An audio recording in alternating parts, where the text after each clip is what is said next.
The human outpost on Kepri 9 was never meant to be important. It was a listening post built into black rock and ice, orbiting a dying red star at the edge of mapped space. Its purpose was simple: watch the dark, log strange signals, and report back to Earth Command.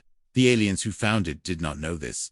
To them, the outpost looked like a military installation guarding a valuable route, and so they came in force.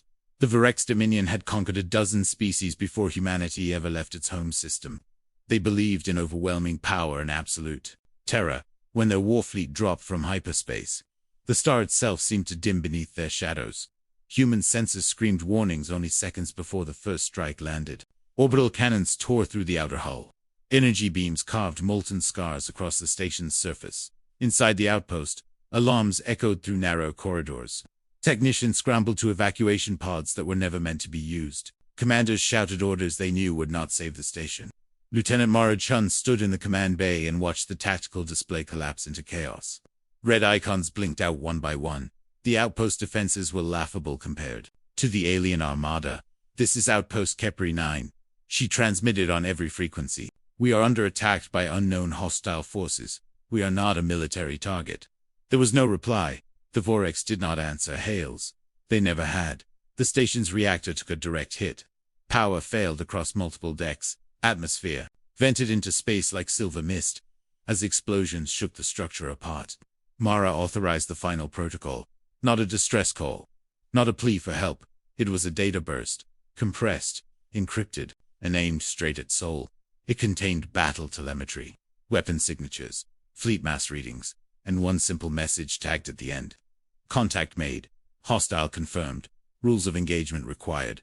The transmission escaped. Moments before the command bay tore itself free from the station. Mara never saw the alien ships close in for the kill. She never heard the order to fire again. From the Vorex perspective, the battle lasted less than 3 minutes. A human outpost. Destroyed.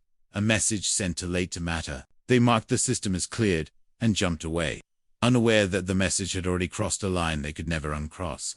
Asterisk, the signal from Kepri 9 reached Earth 12 minutes later. It was routed through automated relays and deep space buoys. By the time human analysts decoded it, the outpost was already dust. Admiral Elias Rowan stood silently as the data unfolded across the command theater. No anger, no shock, just calculation. The Vorex fleet composition appeared on screen. Energy output levels, shield harmonics, weapon cycling times, casualties. Someone asked quietly. "Total loss," came the reply. The room stayed silent. Humanity had lost colonies before, but this was different. This was first contact, and first contact had come with fire. Rowan exhaled slowly. "Confirm intent," he said. "Was there provocation?" "No, sir," the analyst answered. "The outpost did not fire first." Rowan nodded. "Then we proceed, across Earth and its allied systems." Dormant protocols awakened. Shipyards shifted priorities. Civilian traffic rerouted without explanation. The Vorex believed humans were cautious diplomats.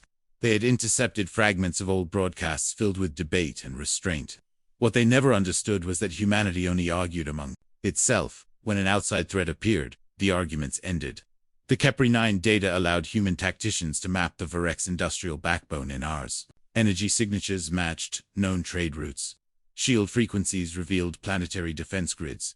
And most importantly, the jump vectors of the attacking fleet pointed home. The Vorex Homeworld, a fortress planet layered with orbital rings and defensive moons, the heart of an empire built on fear. Rowan authorized Operation Ashfall, a response that did not target fleets or borders, but certainty. Human warships launched without ceremony. No speeches, no declarations. They traveled dark. No emissions, no warnings. The Vorex detection arrays never saw them coming. Because humanity did not approach like a conquering force, they approached like a natural disaster at the edge of the Vorex system. Human commanders synchronized clocks, weapons armed across thousands of kilometers, target solutions locked onto planetary infrastructure. The order was simple. One strike, total effect. The humans did not seek conquest. They sought an ending. Asterisk, Vorex Prime had never known fear. Its citizens watched the stars from crystal towers, confident that their fleets ruled the void. When the first warning came, it was dismissed as sensor error. No enemy fleet registered at the system boundary. No hyperspace signatures detected. Then gravity began to misbehave. Orbital stations drifted off alignment. Defense moons lost synchronization. Human weapons did not announce themselves with light or sound. They bent physics. They rewrote local constants just enough to matter. Planetary shields flared and failed in cascading waves. Not overwhelmed, outmaneuvered, deep within the mantle of Vorex Prime. Human kinetic penetrators struck, not bombs, keys. They triggered fault lines mapped from gravimetric scans. Artificial quakes rippled across continents. Cities collapsed without ever seeing an enemy. The Vorex Command Council screamed orders into dead channels. Their fleets were days away, their defenses useless. In orbit, the ring shattered as precision. Strikes severed control nodes. Debris rained down like judgment. The sky burned. Human vessels remained unseen, their work already done. Their trajectory already plotted away, as the planet's core the final human transmission broadcasts on all frequencies. This response is proportional. You attacked a listening post. This is what listening heard. Vorex Prime broke apart in stages. First the crust, then the oceans. Finally, the core collapsed inward. A brief, artificial star flaring where an empire had once stood. Then nothing. The shockwave raced outward, erasing shipyards, erasing history. Minutes later, human ships were gone. No occupation, no survivors to interrogate. Just silence, where certainty used to be. News of Vorex Prime spread faster than light. Through rumor and fear, speeches that had bent knee to the Dominion found their chains suddenly loose. Others watched and learned. The humans did not follow up with demands. They did not expand into Vorex territory. They simply closed the book. Diplomatic envoys from a dozen civilizations arrived at human space within weeks. They spoke carefully. They listened more than they talked. Human representatives offered no threats, only facts and boundaries. We do not seek war, they said, but we will finish it. For the first time in recorded galactic history, an empire had vanished in response to a single attack. Not after years of conflict, but minutes later, strategists across the stars rewrote doctrines.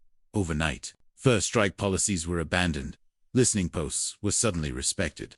The phrase spread in 100 languages, "Do not test humans." Years later, a memorial floated where Keer 9 once orbited. A simple structure, no weapons, ships, passed it quietly, even though it's not built by human hands. Humanity continued to explore, to listen, to watch. They did not rule the galaxy. They did not need to, because everyone remembered what happened when someone mistook silence for weakness and patience for fear. The aliens attacked a human outpost. Minutes later, their homeworld was gone, and the stars never forgot.